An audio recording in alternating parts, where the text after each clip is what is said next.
Doing this Rob Burnham here, Preacher Metal R&B, and this is another episode of Retro Land Comics. This time I'm doing another episode of comic book reviews. This time I'm reviewing X-Men, this Extinction Agenda, Part 4.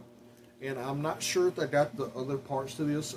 I can't remember because if I did get them, I didn't get them at the same time because most of my comments I got from flea markets and stuff. So it's really hard to get the same storylines like that.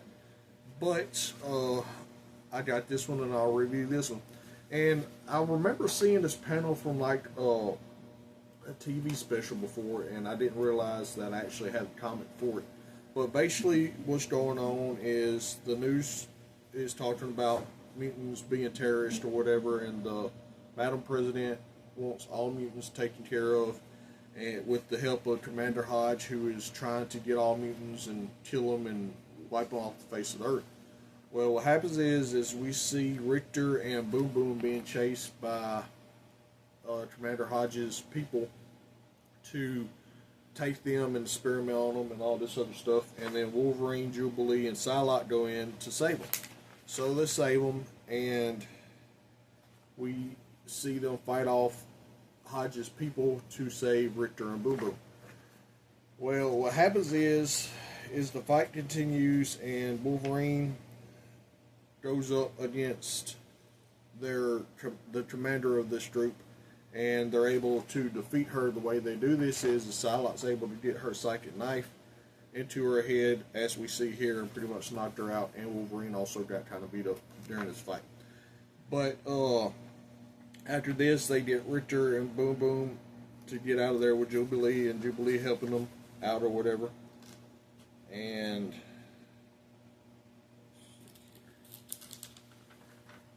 we see that happening, and Jubilee's elected to go help Richter and Boom Boom get out of there.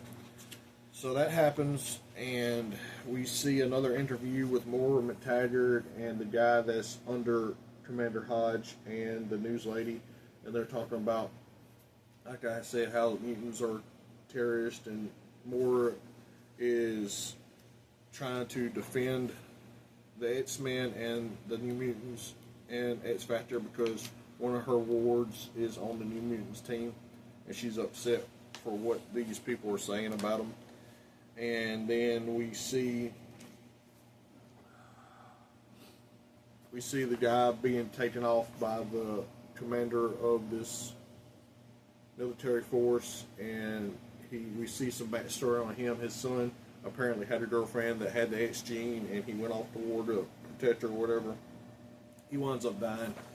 So that's this guy's motivation of doing what he's doing and why he hates mutants, because he blames them for his son's death.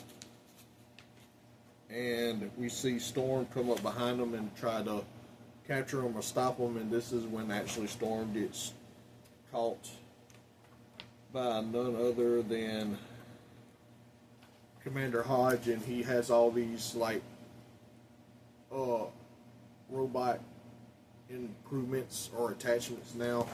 He doesn't even look human pretty much. And sorry, these pages are kind of old and hard to turn at points. We see Psylocke and Wolverine dressed up in the military outfits, and they're flying, trying to find where Hodge is. That way they can stop him.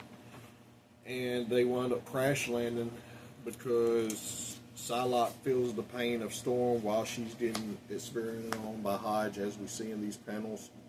And Wolverine has to jump in front of her and take the brunt of the landing.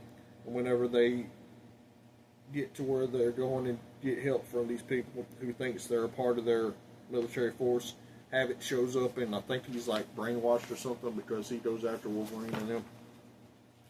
If y'all don't know, Havoc is Cyclops' older brother or younger brother, one of the two.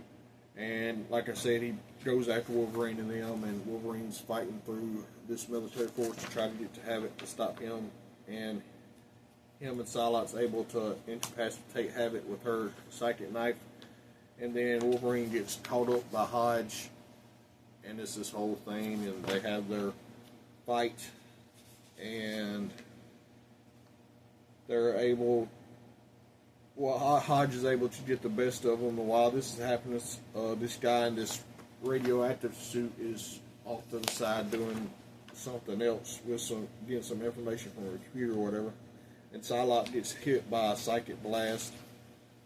And then we see Storm, who is now ATA mutant number 20. She's been brainwashed and experimented on by Hodge. So if I have the other issues to this, we'll see what happens. I don't think I do, so that's all I'm really able to talk about this comic book storyline, because I think this is the only issue I have, unfortunately. But if y'all have ever watched X-Men Extinction Agenda, what did y'all like about the storyline in a whole? And tell me what I've missed, since apparently this is the only issue I have of this. Tell me the parts I missed.